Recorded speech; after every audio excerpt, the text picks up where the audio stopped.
Okay, so it's just putting the bread in the iron, and a little bit of pizza sauce on it.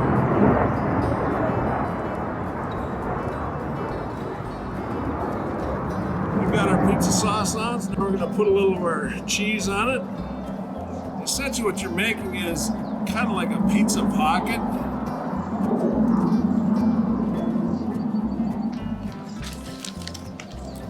Now we'll add our pepperoni.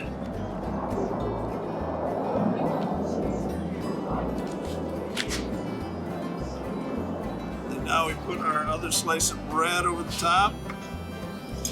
You hook your two halves of your pie iron together, squeeze it shut, then you can just tear off the extra bread, because it'll burn off otherwise. And then you can go make a pizza. Now you hold this in the coals for 4 or 5 minutes, then you rotate it over and do the other side for another 4 or 5 minutes.